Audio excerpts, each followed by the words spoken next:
me because I never do it this way. You know, nothing's the same on any of these shows. I don't know how to keep track. I don't keep track of it. I screw up all the time. Hey, everybody. Time for us to screw up again. Suck. Hey, I rearranged my room yesterday. Again? I moved the pinball machine. So I was like, man, this pinball machine is great to have in my room, but like I can't do anything. I can't access any of my drawers. I was like, hey, wait a minute.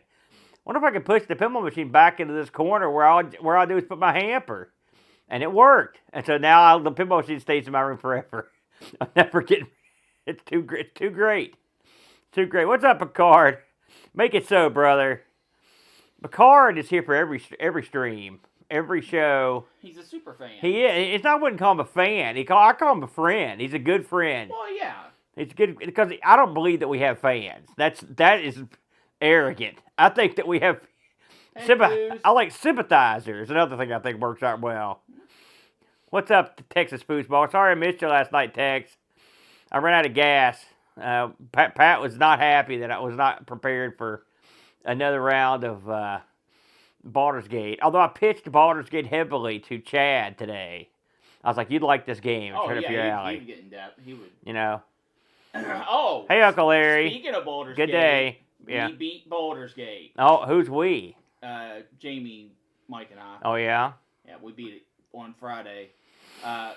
We estimated that we had 44 3-hour sessions. Wow. Pat told me they say you could have 200 hours of gameplay. Yeah. So, that should be plenty for me. The average no side quest straight story is 70 hours. Yeah. And here's what's impressive with that, because that's a lot of time. That's a huge time investment, right? Yeah. If you look on the achievements in Steam, 22% of the people have played the game to finish. Well, that's a lot to high That's percentage. a huge percentage. What's up there? What's up, Josh? 48K RAM. It's good to see you, man. This should be an interesting. Oh, you know who that is right there? It's Paul Thayer, the fellow behind the game. In case you're wondering, it took me a minute to add 2 plus 7 equals blue. Thanks for coming in, man. Oh yeah, Brent, say something. He's on the same mic I am. He can't be too quiet. I can't be turned off. That's one thing we got going for us. Say something intelligent to Brent. Me good? You know, it's funny. The way you've got your mic aimed is dumb. I can aim it up. Well, why would you not aim the mic part Because towards your face? What's that It's mean? a clip in. I thought you were showing me how great your shirt was. Like you were popping the threads. You know? Yeah, he's a knucklehead. Good day, everybody. Co-author, yes, of course. Yeah. A brother team, Aaron, just like us. I mean, but I'm telling you, hey, holy crap, it's break key. What's going on, man? It's part of our Tuesday night festivities.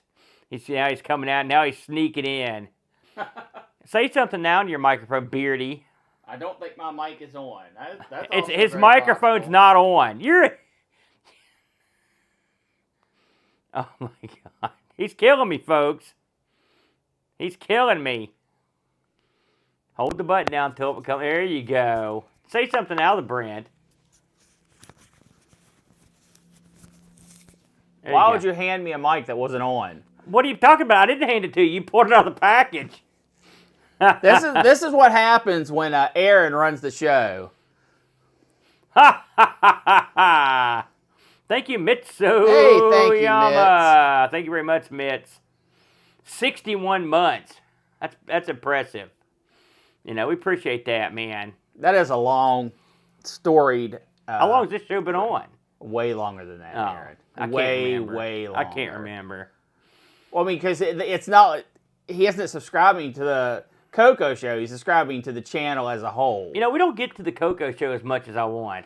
Well, because we don't do them every month, like every month and a half, and I miss it terribly when we're not here. I do miss the CoCo. I think the CoCo has more things that we could highlight. I think what we really would like to have is a weekly Atari ST, just nonstop, exploring every crevasse every nook and cranny. The real that question Atari is, Aaron, has if you're going to go offered. weekly, why let's just go daily? No. Sure, why not? And I'll just jump off a bridge. So what have you done this week to Brent? This week? Yeah, what's been the big Brent thing? Man, I don't remember much of this week. Take off, Josh. We hosted the baby last night. Baby mama went back to work, so Oh yeah, so we're gonna have a whole lot more baby time. You're back in the game, are you? But she's the cutest little thing. Uh-huh. She was we had her for about 9 hours, and she was only really fussy for about 45 minutes of that. I mean, like, inconsolable. So she's the exact opposite of you. Oh, no, yeah. I mean, I whine more than that on a daily basis. You probably sleep more than the baby, too. Oh, no. And eat more. No. The baby's, unfortunately, the baby's tummy's not good. Oh, no. She has a lot of spit up. So I wore a lot of her food yesterday. Beautiful. Yeah. Beautiful. Why didn't you change shirts before you came here? You gotta share that kind of stuff. Good Lord. You know, I was making my plans for the rest of the month.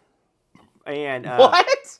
You plan a month of stuff? Well, you know, these last First of all, I don't believe you, but go ahead. these last few weekends, because of the horrible weather, I've been idle for the most part. This weekend was super cold. Not very pleasant at all. Yesterday was cold and windy. Today was just cold. Yeah. But the next few weeks is supposed to be nice. So next week I'm going to be going up to the see Dad up on the river. Yeah. And in 2 weeks, Bill from our Tuesday night group told me that, and I didn't know this until he mentioned it, that in 2 weekends they're having the Louisville Arcade Expo in Louisville, Kentucky. About a 3-hour drive from here. Arcade Expo. Oh, yes. Like modern day stuff? Oh, well, everything. It's everything. Arcade games, pinball machines, ticket stuff, redemption stuff, the whole ball of wax. It's a nice little event they hold down there. So I think I'm going to roll down to that. And I'm trying to gather a posse. If you're interested in cruising dude, I down, can't do that. you can do that. No. It's on the weekend. Yeah. I'm unfortunate. If it was on Friday, only Friday was my only It commitment. is on Friday. No, I can't commit to a weekend, unfortunately. Well, then we'll be missing you down there. Yeah, there you go. Good tip. Good tip, man. Yeah, break key. It was. What's up, Foley? It was both sad and comical at the same time. After her stomach settled down, she got the hiccups. So she would hiccup, burp, and fart. And she thought it was the funniest thing ever. She's a future trucker. That's great. That's good stuff. What's it like to have a baby? You know, you've never really been around a proper baby. Small. Yeah, I mean, this is infant So small. what do you think about the whole baby situation? I would be far better if other people weren't nervous around me. I mean, I get it. Well, have you looked in the mirror? Oh, no, like I said, I get it. But no, we had fun because Grandmama was doing homework. Uh-huh. She had to finish up a bunch of crap yesterday. So it was all me all the time. You need to get the old man down there for some baby time. I did send Dad some pictures. Dad's a baby maniac. He is. He loves babies. Yeah. And he'll treat you like a baby till you're 30. You know, that's the dad. I'm okay way. with that. I won't lie. You know, look at that. Yeah, new experiences. Isn't that Yeah. nice? Hey, I had. I'll be honest. I had little doubt that I would have grandchildren. This is a little sooner than I might have necessarily wanted it, but I'm all for it. Let me tell you something. I never in my wildest dreams thought I would have any child, much less grandchildren. So you can imagine my surprise when I got one. And then I was even more surprised. I wasn't that surprised that you were going to get married and have kids. But the grandkids, I got to say, I was pretty surprised by that. And really, you have to remember, Christian's like 25. Yeah, I know. So, I mean, and he looks like he's 12. It's right in the wheelhouse to have a kid. So it is. I'm 45 and I have a great grandbaby. Yeah. No, am I 45 or am I 46? You're older than 45. You got to No, be like I'm 45. 49 or No, something. I'm 47. 47. Your youth angers and infuriates me, to be honest with you. I mean, I don't know. Okay. Luckily, as they say, it's not the year, it's the mileage. You know what I mean? Well, you know what I mean? So let me tell you something. I'm due for an oil change. yeah, I've heard that. Among other things, the body work I think also might be in order. You know, so listen, they installed the rubber coating so I wouldn't take damage. Yeah. It's okay. You know, I spent the week looking at things that I wanted to buy. And I don't do that. It's too depressing. what's up, Buck Owens? Good God Almighty, the Buckster in the house. No. What's gotten you perplexed? It's grandkid, not great grandkid. Yeah. I can handle that. Good Lord. No, We're that old. just one step down. You know, they're making. Sorry. They're making a. They're attempting to produce. I don't know if you've seen this. I think you have. A $1,000 home consumer pinball machine with all the bells and whistles.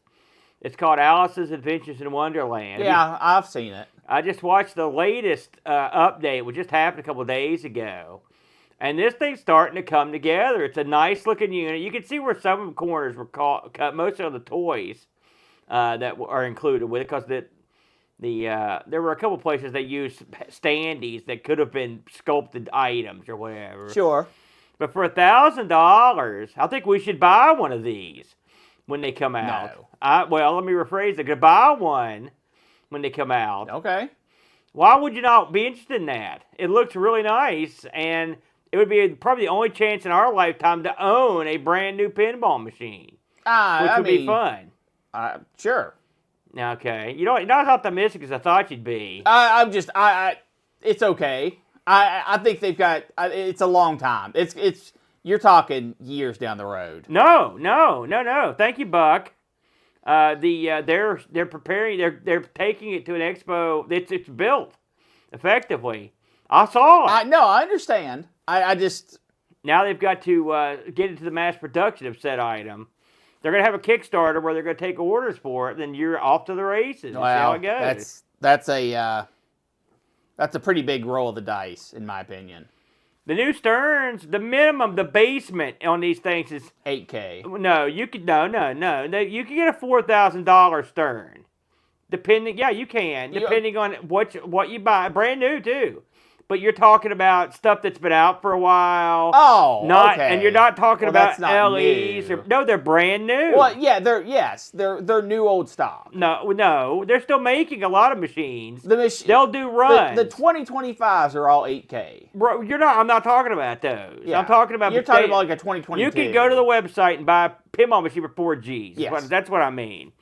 Are you going to get the new Dungeons and Dragons game for 4K? No, 8K. 8K is the minimum. And then if you want the really cool topper, for example, that's on it, you're going to have to buy the super ultra elite edition. The limited edition. No, those are like... Those are like 20. I couldn't consciously spend that much money and then walk around. No. But I can consciously, like, over the period of years, spend $1,000.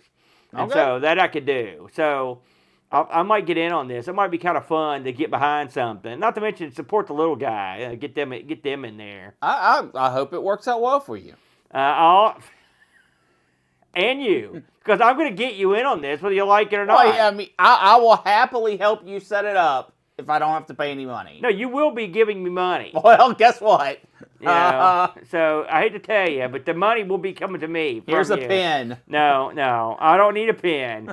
You're kicking in. No, I assure you I'm not. Because I'm getting ready to wheel and deal. I've got to sell a crane machine and a pinball machine straight away. And the days of just sitting around pondering it are over. I'm getting ready to get the job done on this thing. And then I'm going to get a sucker to come in and do a little maintenance on some of these other ones down here that need work. Why'd you say, oh? I valued our pins. Yeah.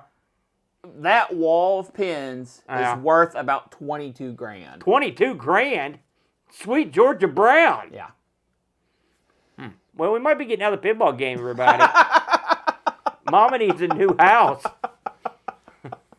That'll buy half a car in America. Yeah. So there you go. Who done it in Royal Rumble? Please don't. See, now, why did you say that when we're publicly speaking? Hey, everybody, if you rob us with a big truck, by the way, I salute the man that could pull that trick. Well, it wouldn't be hard. Sure it would. You'd have to bust down my fence. Yeah, I mean, you wouldn't go in. You wouldn't go into the house then. You'd go on the other side. There's a house there. No, there's a small forest there. But No, there's not. That's not going to happen. Oh, no, that's exactly how I would do it. There's a ton of trees back there. How would you get your truck to the trees? It wouldn't be that hard. They're impassable. No, Aaron, it's not like it's forest from end to end. Are you going to cut down those pine trees? No. What would you do? I would take out a section of the back fence. Okay. You mean the one that butts up against all the trees? You wouldn't have to go all the way into the trees. There's yards over there. Yeah, you wouldn't worry about that. Listen, this is why Brent is not a professional thief. Good Lord. How would you do it? You know, Columbo would arrest you before you even got out of the car to do the crime. Isn't he far, far, far into the grave? Not Columbo, because that's a fictional character. He's still around. So, yes, he is. All right. Got it. Enough of this intriguing and entertaining banter. I'm sure everyone's enjoyed for the past 15 minutes. This is why we're not a talk show. We are a talk show. Well, we talk about a certain thing. Because our realm of expertise lies here. Oh, in God. this here color computer. Please, gaze upon it. Aaron, without looking, Yeah. where is... Here we go. Don't look it up. That's a big mistake. I told you. What did I tell you? Where is What are you doing? the at key on this keyboard? It's on a key. What? Right, where's that key located? I don't know where it is on any keyboard. I'm looking at this one and I don't know. It's above the Boy, that was a enter, long Aaron. way to go for that gag. You're the expert. You just claimed to be the expert. That doesn't mean you know where every key is. I'm a typist. I bet Curtis knew. Curtis probably licked that key at some point. All right, enough of this. Let's get to it. Maybe that one or the... Let's fire this sucker up, everybody. See, bam, Curtis knew. I know, you got that right. Culp was great, but let's not forget my favorite appearance on that show. Well, there's two. And one of them was Leonard Nimoy, the evil doctor on Columbo. This guy was triple evil. He was killing suckers left and right. Bums, people that got in the way, killed them all. He was great. And there's a couple other great guest stars as well, but Culp was outstanding. All right. Sorry, this is the Columbo show. I can't relate to your old-timey ways. Columbo was on before when I was not even, I was like one. Well, right. Well, You ever heard of a VCR or YouTube? You ever would go back and just watch stuff because you heard it was good? No. You know, Boat's watching all the B5s now. Okay. You know why? Boat's smart. He listens to good advice and he takes it. That's what you need to do. But that's also why he buys and sells things like boats. Well, that's true. All right, we're out of here. We'll be back. We're going into the black. Hey, and does we're this show coming back. have a stinger? No, we got rid of all the stingers. No Nope, okay. stingers. No Damn. stingers at all. Why'd you have something? No. Because I could find a stinger, stick in there. No. No. All right, here we go, everybody. This is what you've been waiting for. You slumps. Here we go.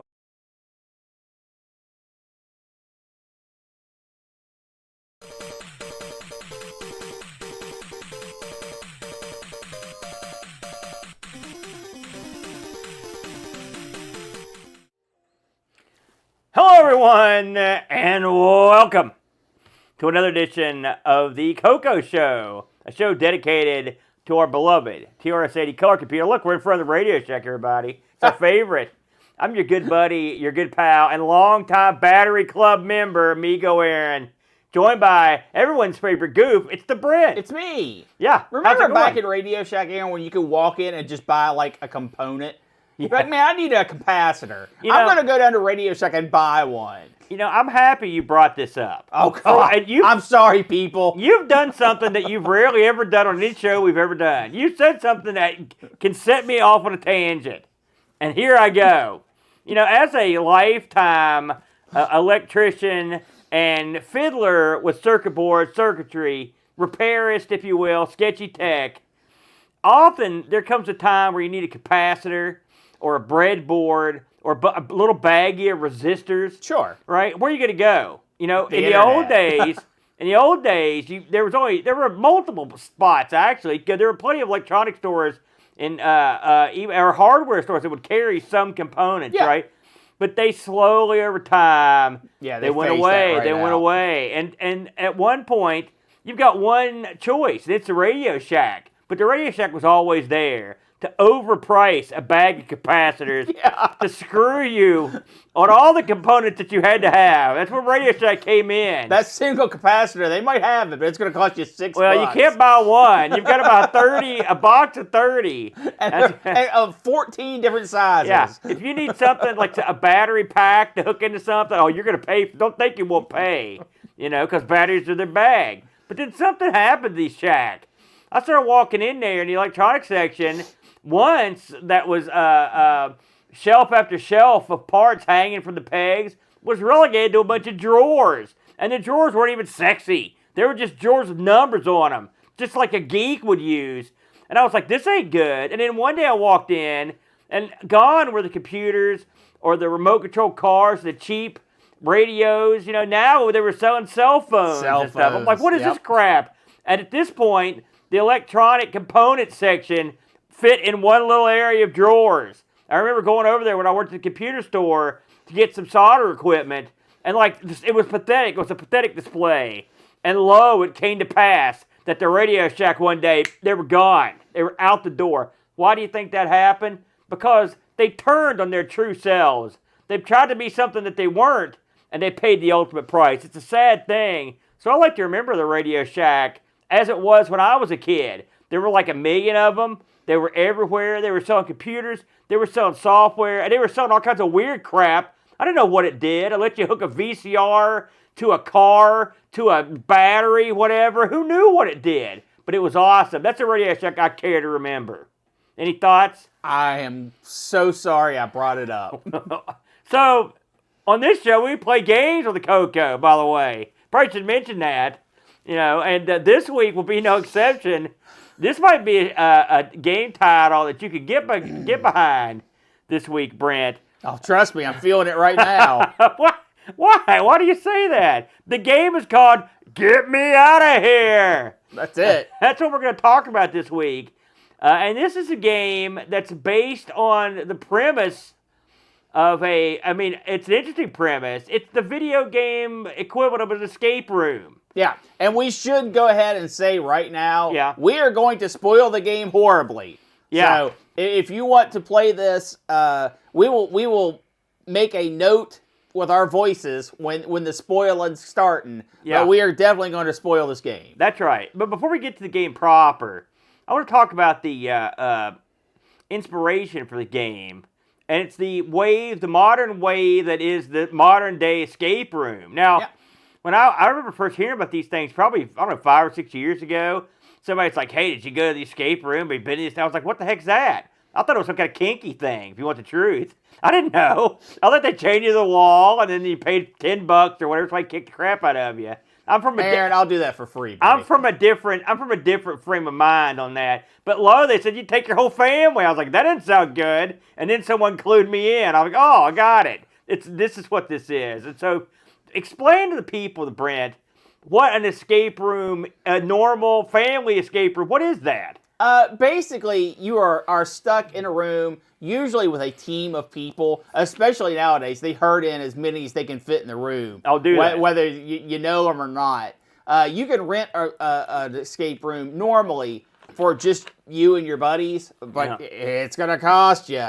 Are they that expensive? Jeez. They're a lot pricier now than they used to be. Yeah. We've actually looked at going into a few, and it was just cost prohibitive. Now, when I say that, I'm talking like $25 a person. Holy smokes, that is cost prohibitive. I didn't think it was that much.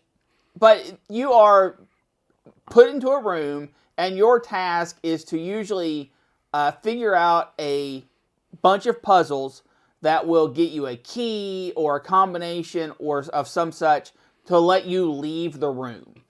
The real high-end ones are all themed. They either, a haunted house or a jail cell or, they add more environmental stuff to it. I saw one, it's like a 20s private investigator type gimmick. You're in the office, And they usually have you finding different objects that will fit together to solve a puzzle, which will give you a piece of the combination. and maybe there's 4 pieces of the combination. And the reason why they do that is it'll allow groups of people, instead of everyone jamming into one corner looking for something, you can kind of feel out the entire room at one time and gather your clues and then meet together and discuss and work it out. You know, I've seen video footage of this, various ones. In fact, I knew a chick at the lab, the crime lab, who would go in these escape room like weekends. I guess there's a hotel somewhere in the mountains. Oh, I'm they sure have a ton of escape rooms, and it's like a couple's deal. You go up there and you try to get out of these things. And it was medieval. You wear the gear, the whole 9 yards. You know, so I guess there's all sorts of flavors of these. Sure. I know locally there were at least one in Huntington, and I know there's one in Ashland as well. They tend to pop up in college towns. The puzzles in them, from what I've been able to just from glean from watching people in there, it's very similar to the game. You have to go through a series of different puzzles that will often leads to the other. And so you have to, and sometimes you have to backtrack to get to a previous puzzle you couldn't work before. So it's all about, I guess, that sort of thinking. It takes a certain mindset. I guess if you got a bunch of your friends and you all had different skills, I guess that would help. But I would just want to have the smartest, most logical person in my group, I think, and it wouldn't be me. Well, I mean, they usually come down to number puzzles or letter puzzles, or some of them are physical puzzles, like think Rubik's Cube type stuff. Yeah.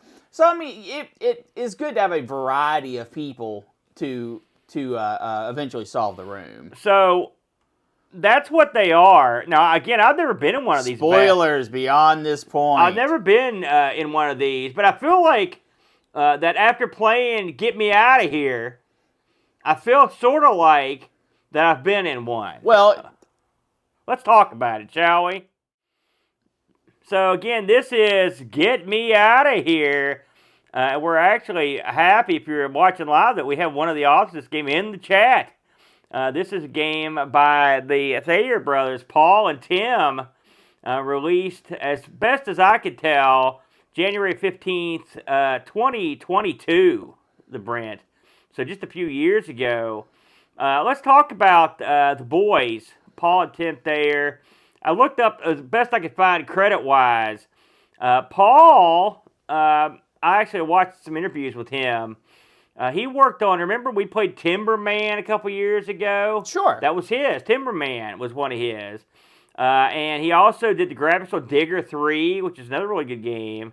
He also worked on CoCo 3 Video Poker and CoCo Stud, which happens to be my nickname, by the way, in case you were wondering. Tim worked on CoCo 3 Video Poker and CoCo Stud as well. And this was sort of, from talking to Paul, this was sort of his baby. He did a lot of the puzzly parts of this. Also, Paul mentioned to me that the digitized sound in this was done by Simon Johansson, Janasson, my bad, did the digitized sound. This is, you could call these guys the CoCo Brothers software. That's, I guess, the official producers of this item. It's the Thayer boys. Now, this requires a CoCo 3, 128K of RAM, and a joystick or CoCo mouse at this drive. Now, I will tell you, this is one game where I was happy to have the Mister, because this game plays, I think it's a much better game to get to use a mouse. The joystick is not, I mean, if you have a Black Beauty, you're okay, but if you don't, you're sort of boned. That's one of the things the Black Beauty is great for, actually. This is the kind of game where they're great for, like, pseudo mice. This is a game, this is a sort of a single-player adventure game, but really what it really is, it's a single-player escape room game. You are placed in an escape room or a room, and you are pretty much instructed to get out by using clues you're going to find in the room when the game comes up. Now, Brent, just right away when this thing honed into view, what did you think of the opening shenanigans when this thing comes up with the little digitized audio and the graphics? What were your thoughts on how it looked when it popped on? I was very confused, and I was In fact, all of the digitized graphics in this are confusing because they are in German. No. It's not German. So I was going to get to that, but the opening screen of this game has a digitized picture of a chick. Yes. Do you know who that is? No. She's a chick from Happy Gilmore. She's a character in Happy Gilmore, the golf movie. Okay. I wasn't referring to that one. I know you're not. Now later on, when you play with when you do a certain thing in the game, another digitized person comes up. It almost looks like Martin Short, but I think it's the same chick, different scene, and it says something in a foreign language. Now, you know me, I speak multiple languages. No, I don't. Google does, though. Yeah, that's where I translated it from. Well, it doesn't translate from German. It's Dutch. Oh, it's okay, Dutch. There you go. In fact, if you want to talk about that, I mean, it's hard to put that into perspective at this point in our conversation, but we can talk about it later. But I did translate it in case you're interested in knowing what they said about it. It just says, basically, when are you going to get around to getting out of that room? Yeah. There you go. Paul just mentioned that the picture in that scene is a digitized picture of the guy who did the digitization. So there you go. There you go. So, Brent, anyway, getting back to it, this game comes up, the title screen comes on, it makes the wacky noise, and then a room appears. What did you think about this? I think it looks slick. I think everything looks like it's supposed to look. And when you get into it, it is just an escape room. And think of it as a point-and-click adventure game, where you have to click around the room to find items that you work out a puzzle and to eventually get the code, the 4-digit code to leave the room. So yeah, I thought it represented itself well, and I think the title is very fitting. Yeah. So this game reminded me of something. The looks of it. It's a nice, colorful game, but the graphics are what I would call ultra advanced. No, they're sort of line drawings that you would expect in a basic program. Sure. Yeah. And but one of the things. But everything looks like that's how it's supposed to. Right, and that means a lot. There are scenes where you will zoom in on an item if you do it, but for the most part, you're going to be looking at this room. It's a room that you see 3 walls. One has a door. On one wall, you see pictures of flower pots. On the other wall, you see a large framed picture. And you see a couch on the ground. You see a table with some stuff on it. And you're pretty much turned loose. Yep. We mentioned that this supports the CoCo mouse if you've got one. You'll notice in the playthrough we're playing through right now, Brent actually, this is his playthrough. You'll notice 2 mouse cursors, because I believe you played this with X-Roar. I played it, yes. I actually played this in a web browser through emulation. So what you're seeing here is his mouse and the game mouse are slightly off. So if you're seeing 2 mice, that's why. But that mouse goes a long way in this, because you're going to be clicking on... So the way you investigate this is as straightforward as it could get, if I'm honest. You're going to be clicking on items, and for example, just off the top of my head, on the couch there are a couple cushions or pillows. If you click on them, they will move, and there's something behind them, and you can pick that up. You can look at that if you want to. It'll give you a zoomed-in picture of something. Of some things. You are early on. You're tasked with getting into something that has a 4-number combination. Well, if we're going to talk about the game proper, hold on. I want to give an example, and then you can take over. Okay, because you're kind of slaughtered. No, I'm not. I'm trying to explain how this works. So because for me, I've never done this before. I never played a game like this. Yeah, I know. I'm like, what could I glean from looking over this room that will help me figure this out? And so I looked around, and the first thing, just without doing anything, you could see that the flower pots on the wall had different numbered of petals on them, okay? And I thought, okay, this is probably a 4-digit code. And this is how I progressed at the beginning. This is how I moved along these lines. Now, please, by all means, give us your full scoop here. So, first of all, you didn't finish the game. No, I did not. Okay. The game length in total... If you know exactly what you're doing, you can finish the game in 20 seconds. What? Yeah, and that's literally just starting the game up, going to the door, putting in the code. Oh. Because the code never changes. Okay. So it is static in that regard. But by doing that, it does allow you to make puzzles that fit with the clues you're given. If you're having random numbers or something, especially the clues that they were given, it wouldn't work out. So let me say that I enjoyed this game, and I enjoyed this game in levels that I haven't enjoyed a game for a long time. And the reason why that is I eventually got stuck on a puzzle, and there's nothing online about this game. Yeah. There's no walkthroughs or anything like that. So I actually went to some of my friends online, and I posted pictures, and I said, listen, this is the clue I'm getting. I'm sure this clue leads to a 4-digit code. Help me out. What do you guys glean from this? And me and 2 of my buddies sat down and figured it out. We figured out, and it wasn't like one of them just saw it and said, oh, that's a blah, blah, blah. We probably spent a half an hour together just trying to decipher one of the clues in the game. That is old school fun. It's just like a real escape room. That is old school fun. And it was so rewarding to get to the point of solving that and then going back into the chat and saying, and I told them I'd do it even though they said they didn't want it done. This was Mike and Jamie who helped me out on this. It's the same people I play Baldur's Gate 3 with. So we all had a blast of a time trying to figure out that last puzzle. So I want to go through the game proper.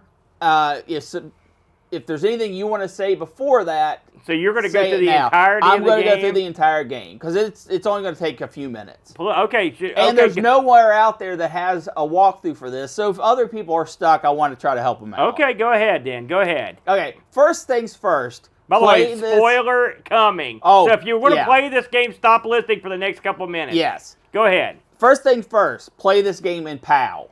If you don't, the colors are all screwed up. It took me a while to figure that out.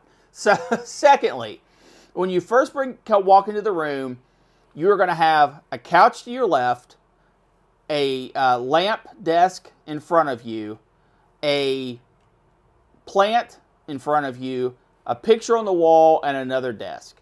You'll want to go to the couch, move the cushions. Behind the first cushion is a plug-in power plug for an iPad and a bong. The bong is not required to beat the game, but you get a little ditty if you go that route. So go ahead and grab it. That was a real surprise, that part. Then go into the desk lamp drawer, click on the desk lamp, click on the drawer, and you will find a SIM card for the iPad and a lighter. Again, the lighter's not required, but grab it because you can have a little fun. Next, click on the plant. Grab the piece of paper that's in the plant, so we'll put it in your inventory. Here's why I got tripped up the first time, and everyone else will too. If you click on the Mighty Mac poster, it will take it down, but the Mighty Mac poster itself is the clue that you need. So don't click that yet. If you do, that's fine, but know that Mighty Mac is the clue. How did you figure that out exactly? I restarted. Uh-huh. I restarted, and in fact, that was when I changed it to POW colors, so everything made a little more sense overall. Then you're going to want to click on the desk, and that will allow you to either focus on a little safe or onto an iPad. For the iPad, you want to take out of your inventory the plug it into the iPad, and you will want to take the SIM card and plug it into the iPad. If you don't put the SIM card in, when you click on the buttons to do the code, it won't work. The code for the iPad are the hanging pictures that are in the main room. Yep. 6241. It's creepy to me how memorized you've made this. Sorry. You put in, and when you do that, it will bring up a Google prompt for the iPad. Type in Mighty Mac, and it will give you a little bit of a wiki entry for a bridge in Michigan. Type that the length of the bridge is a code. It is 26372, I believe. You want to go to the little safe, type that in. That will open up the little safe and give you a key. Now is when you want to remove the poster off the wall. Behind the Mighty Mac poster will be a safe. Use the key, get into the safe. From the safe, you will get a flashlight. Take the paper and the flashlight and combine them. And That's where I stopped, right there. And it will reveal a hidden message on the paper. Now, here's where everyone gets stuck. Well, I got stuck before that. Here's where everyone with a brain gets stuck. No! The picture is borderline nonsensical because it is supposed to be representing a football, the letter L, and then a stylized date in the corner. 2, and then like a key, and then something. 1-0. By the way, the football looks like it's in a setting in a bowl. Yes. So what this paper, and this is why I shared around and got stuck on and had to get help with. Who figured this one out? It was actually a group effort. I'll get to it.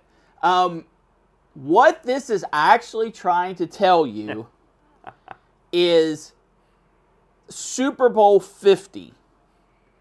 The problem with this is, for actual Super Bowl 50, they never use the Roman numeral L. Yes, L stands for 50, and yes, the Super Bowl uses Roman numerals for a majority of their games. But for Super Bowl 50, they just use the numbers 50 in all of their symbolism. So that is why I didn't think that it was an L. Second reason why I didn't think it was an L. When you click on a button in the corner, the lower left-hand corner of the screen, and the woman comes up and says something in a different language, I thought it was German. Turns out it was Dutch. Mm-hmm. Regardless, I knew it wasn't English. So I was thinking, if this is going to be anything, it's not going to be a football, it's going to be a rugby ball. Oh, I see. And that sent me down a whole different pathway.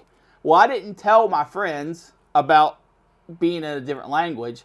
So when they looked at the thing, we also thought it could be a math problem. Yeah. Because the way it's drawn, it almost looks like it's a scale, and like two of one unit gives you 10 of another unit. Yeah. So we went down that path for a little bit.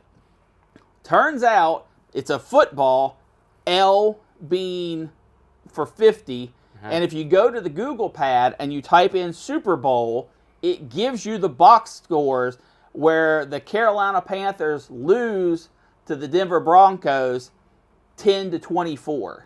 That is the final code for the door to leave the escape room. Yes. That's brutal. That's brutally difficult. Even Buck Owens was stymied, and that guy's double tough.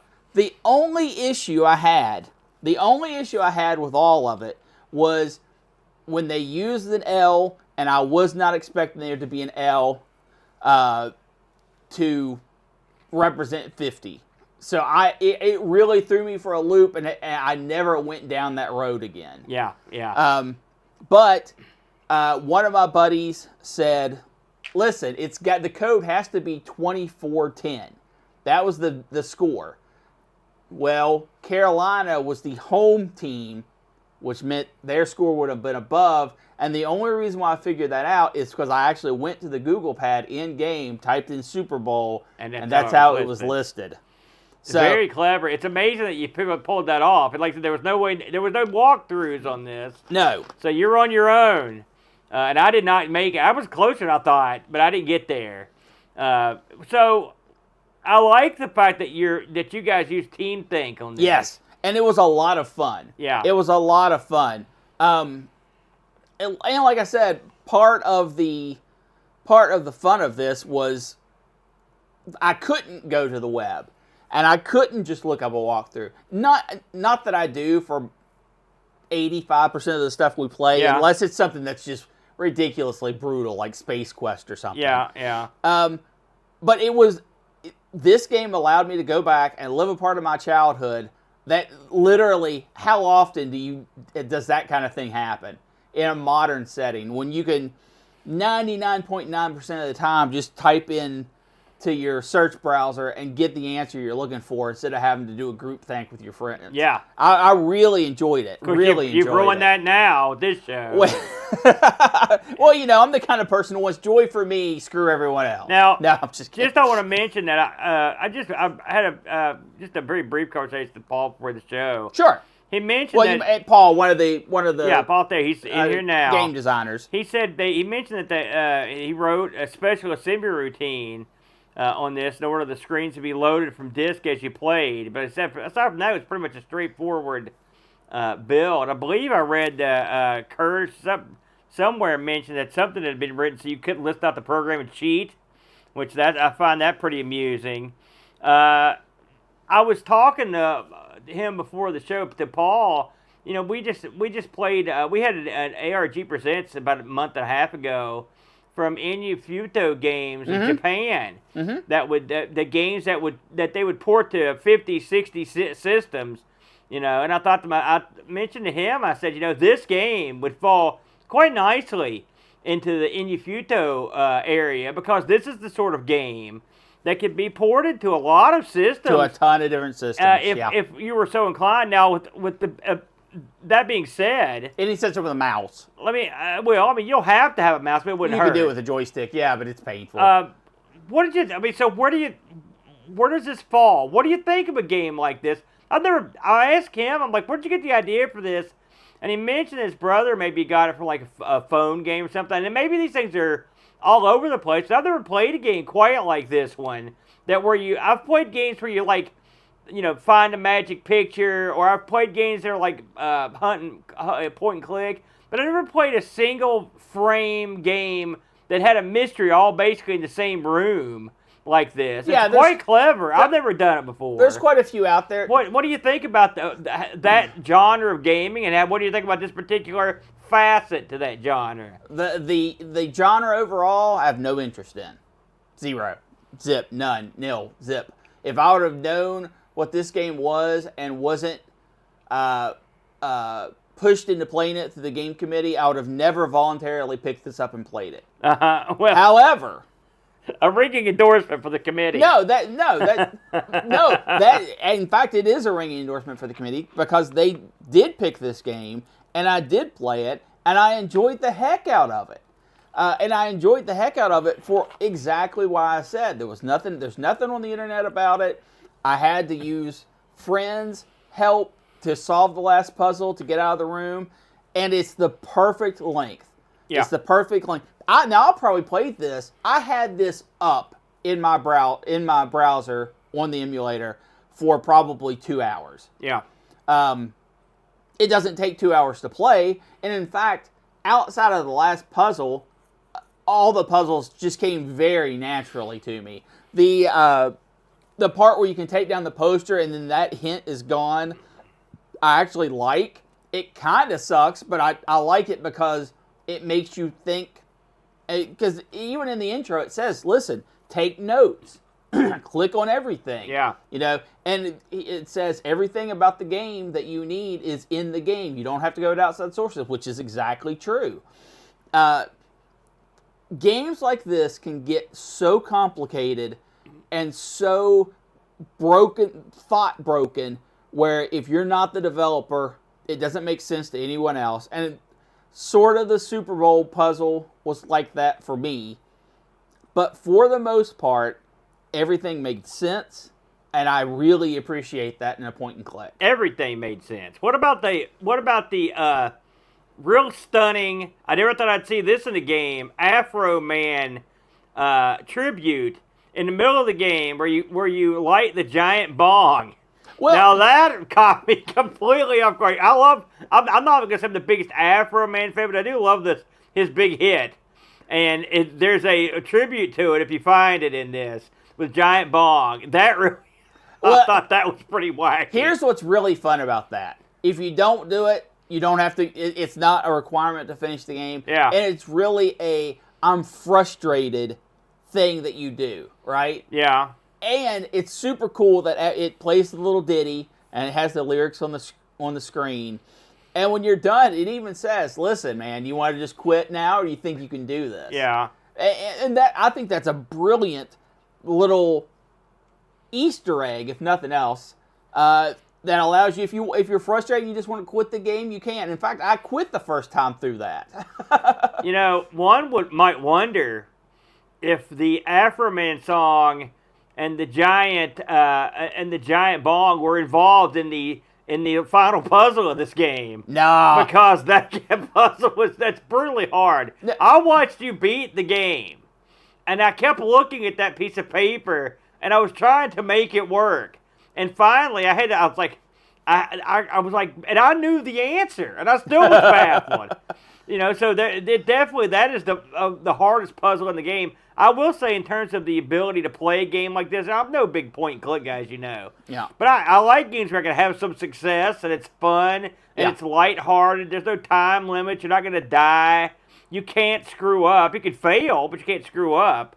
So for me, I like a little distraction style game like this. It's fun. It's totally free to go out and get it. You can go to the CoCo software archive and grab it. And try it for yourself. Just don't listen to the previous 20 minutes of this show. You'll be fine. But I think I will say this was one. I mean, you can take we talk about this a lot. We take games as they come. Yeah. On the systems that they're on, because me and you have played from the lowest of the lows to the best there is around. Yeah. In terms of the quality of the systems. Now the CoCo 3 can crank it up, you know. But that doesn't mean the games have to be massive. Sometimes just an interesting idea, it can be a fun time, and that's what this is. This is an interesting, fun distraction for a couple hours. You're not going to beat it in 7 minutes, but you may beat it in an hour or 45 minutes, and you'll be happy for it. And I would like to see something like this, like some more of these, if I'm honest. Sure. Yeah. You know, they're just fun. I don't know how hard it is to make something like this, harder than I could do. You know, but I really actually quite enjoyed this one, if I'm honest. We did get some reviews on this. So this was quite the topic of conversation outside of the Discord, because I was talking to a couple people about this on the side that were trying to top it, and I don't think they ever did, if I'm honest. So, well, and really, there was a fairly lively discussion of people in the Discord that were talking about where they got stuck, and of course, we all got stuck in the exact same spot. So, of the first review I've got here, as always, our good buddy Pajako 6502 chimes in. He says, "I am still trapped in the room. Call the police. Don't get them." Though don't get them. I got high though. I don't know what. So I think he was high when he wrote that sentence. So the game is fairly simple, and once you know what you're doing and pay attention to the instructions, you can blitz through. My first time through, I neglected to make a note of something as the instructions say, and spent ages hunting around for a clue that had already gone. I'd wager we both know what that clue is. It's probably that poster.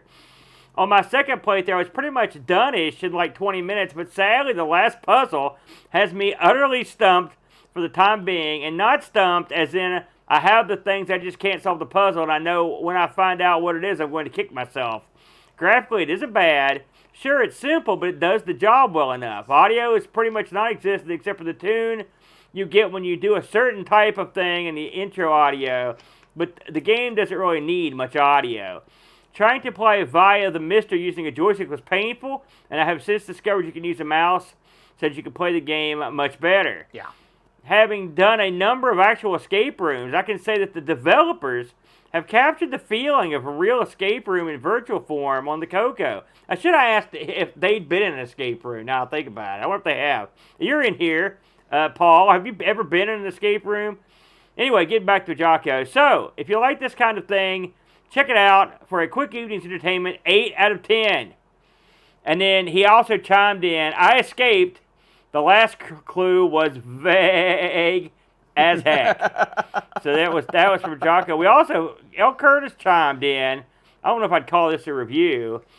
Curtis writes, I've never played in an escape room, either in real life or virtually on a computer, so when I was asked to give a beta version of this a try before it's released with no instructions, I had no idea what I was even supposed to do.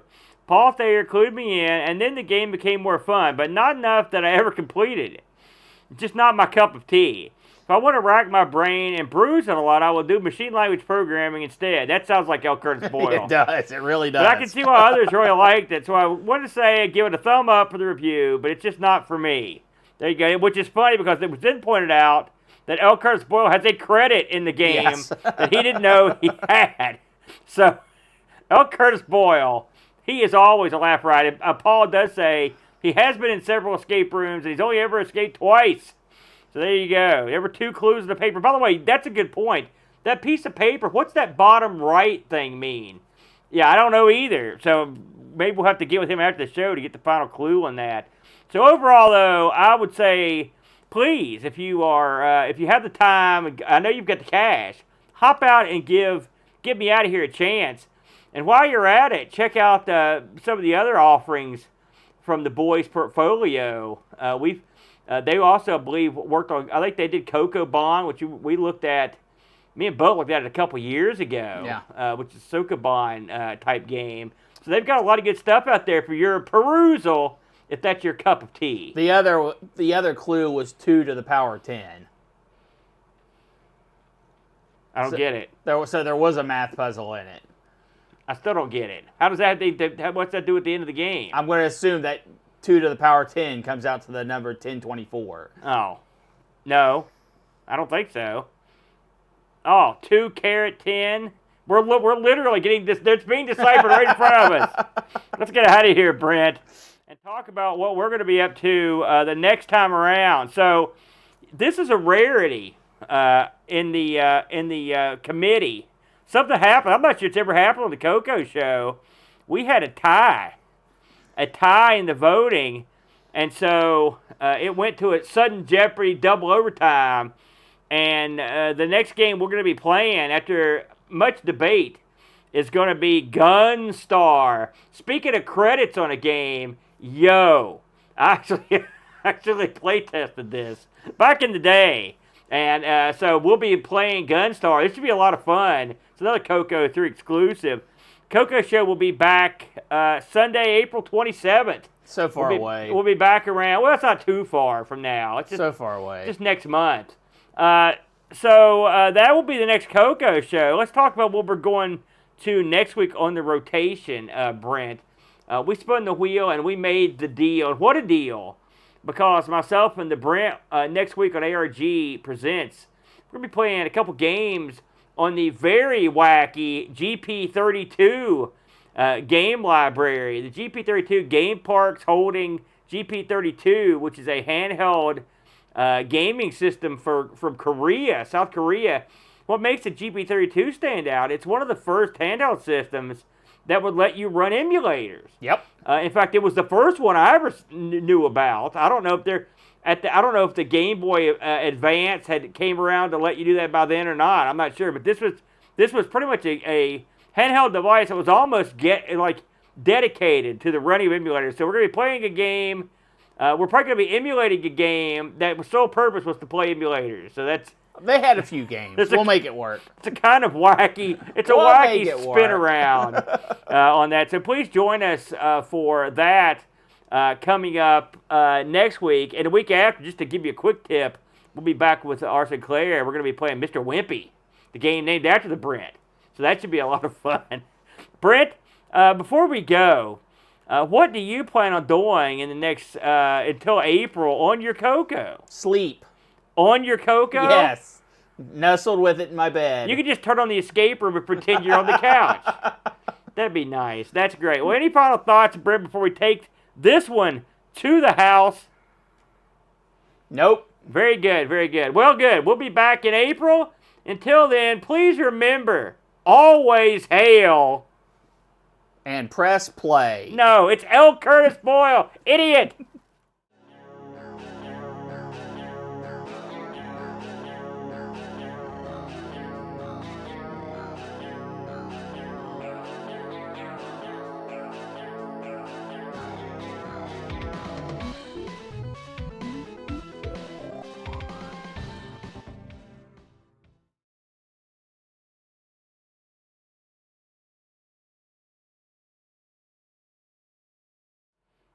Whoop! Now the transition works. Stupid transition. You screwed me again. What'd you think of that one, the Brent? I had a lot of fun with this game. You really ruined that game for everybody, the Brent. Yeah. Well, why are you reveling in that? Only I may have fun. Please. Thank you, if you're still here, Paul, for hanging and banging and giving us a scoop, straight dope on that. We should look at all. If we could get him to come to every show, we'll just look at every one of their games. Just keep them coming. Well, They've got some other ones. Pretty sure that's a game committee thing. I haven't tried those poker games yet, and I like me some poker. You know, It's tough to review a poker game. No, it's not. It's easy. You sit around playing poker. Yeah. In fact, I reviewed one on Aaron G a couple months ago. I know. Fine. I was there. Hey, thanks everybody for hanging out this afternoon. We got that one in pretty slim trim, about 45 minutes on that show. But it took me just about as long to give up on the game. You should have got all your buddies together and figured it out. Well, my buddies are old and dumb, Oh, and that's they're true. incredibly lazy. You've got a special level of super dork pals that I don't have access to. So I guess I could have gone to Matt. He maybe could have helped me. It was kind of cool, though. It took all three of us to figure it out because Jamie was convinced that was a letter L. I figured Jamie was involved. Guys, in there was a lot of debate on whether or not that was supposed to be a Roman numeral L, 50. Yeah. And once he got that, Mike went and was looking up Super Bowl things, found that, and then I was the one that took his solution, put it in game, found out the correct order, and unlocked the door. So it was really fun. You know what makes that puzzle particularly diabolical? It requires two things that are generally not together, right? Geeky knowledge and football fans, right? Because most of your epic level dorks, you know, that would get that reference, I don't know anything about football. You see, and that's what makes it hard. Luckily, I'm a special blend of super intelligent genius and football fan. And you failed. Well, I didn't get that far. Well, I think if I'd have got that far, I could have taken this thing to the hizzy. no, because you said in the show, you looked at the piece of paper and still didn't know what it was. Well, and you knew the I didn't want to answer. make you look too dumb. Yeah. So I was trying to throw you a bowl of football. Yeah, I enjoyed it. This was a fun one. And I will say, having played Gunstar, in fact, I've got a Gunstar shirt. I'm going to dig that out to wear it for that week. You're in for a treat on this one. I think Gunstar I can tell you already, I like Gunstar. So I wouldn't be associated with a bum game, you know. Well, that's not true either. I was going to say. It's not entirely true, but I can dream. I can dream it's like that. Well, what do you think? Could take this thing to the hizzy? Yeah. All right, everybody. Thank you, everybody in the chat, for hanging out with us. I had a pretty good crowd here tonight. Again, I want to thank Paul for rolling in. We appreciate that, man. And thanks everybody for the subs, for giving out subs, for getting subs, for keeping your streaks alive. We appreciate it. Me and Boat, by the way, special announcement. I'll make it more time. Me and Boat are recording on Wednesday this week. Wednesday night, the Brent. So I got a quick turnaround because we're going to be looking at The Empire Strikes Back. It'll strike you. I'll tell you that right now. So we'll be recording on Wednesday night. So if you want to catch us live, join us on Wednesday for The Empire Strikes Back on Amigos. All right, we've said enough. We'll take it easy, everybody. We'll catch you guys on the flippy. Adios. What is that, gang signs? I can't find the mouse. There it is. Peace. What, down with peace? We're out. Did you stop you?